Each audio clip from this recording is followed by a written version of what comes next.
MP Developers launching MP Petals வரும் September 13, 14, 15 launching நடைபெறுகிறது. இப்போது குன்றத்தூரில் மெட்ரோ கிராண்ட் சிட்டி அருகில். கால் 8524806806.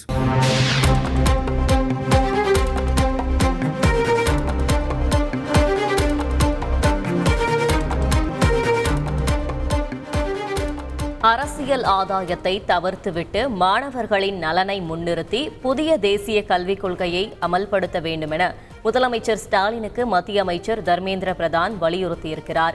இது பற்றின கூடுதல் விவரங்களை செய்தியாளர் ரமேஷ்குமார் வழங்கிட கேட்கலாம். ரமேஷ்குமார், வணக்கம். இது தொடர்பான முழு விவரம் என்ன? அதாவது புதிய தேசிய கல்விக் கொள்கையை அமல்படுத்த தமிழகம் மறுத்ததால் சமக்ர சிக்ஷா அபியான் திட்டத்தின் கீழ் தமிழகத்திற்கு வழங்க வேண்டிய நிதியை வழங்காமல் மத்திய அரசு காலம் தாழ்த்தி வருவதாகவும், சிறப்பாக செயல்படக்கூடிய மாநிலங்களுக்கு நிதியை தராமல் சிறப்பாக செயல்படாத மாநிலங்களுக்கு பாஜக அரசு நிதியை அதிக அளவில் தாராளமாக வழங்கி வருவதாக இன்று காலை ஒரு குற்றச்சாட்டுகளை முன்வைத்திருந்தார்.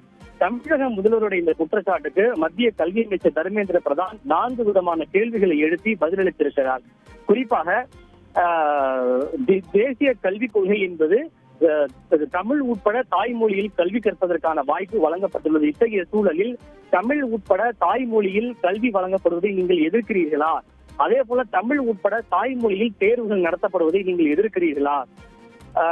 இந்திய மொழிகளில் பாட புத்தகங்களும் அவற்றின் உள்ளடக்கமும் இயற்றப்படுவதை நீங்கள் எதிர்க்கிறீர்களா என்று அவர் கேள்வி எழுப்பியிருக்கிறார்.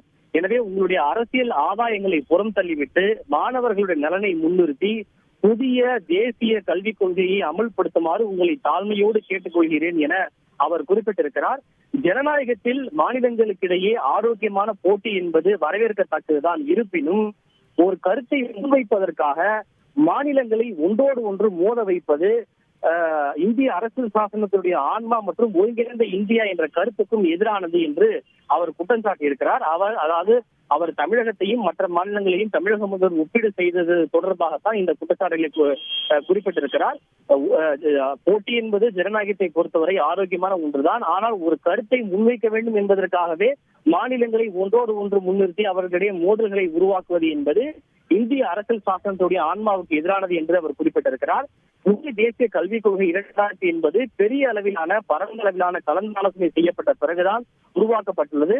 அந்த புதிய தேசிய கல்விக் கொள்கையில் இந்திய மக்களுடைய கூட்டு அறிவு இருப்பதாக அவர் தெரிவித்திருக்கிறார். எனவே தமிழக முதல்வர் தன்னுடைய அரசியல் ஆதாயங்களை புறம் தள்ளிவிட்டு மாணவர்கள் நலனை முன்னிறுத்தி புதிய தேசிய கல்விக் கொள்கையை அமல்படுத்த முன்வர வேண்டும் என மத்திய கல்வி அமைச்சர் தர்மேந்திர பிரதான் தன்னுடைய பதிலில் தெரிவித்திருக்கிறார். விவரங்களுக்கு நன்றி Rameshkumar. MP Developers launching MP Petals வரும் செப்டம்பர் 13, 14, 15 லான்ச்சிங் நடைபெறுகிறது. இப்போது குன்றத்தூரில் மெட்ரோ கிராண்ட் சிட்டி அருகில். கால் 8524806806.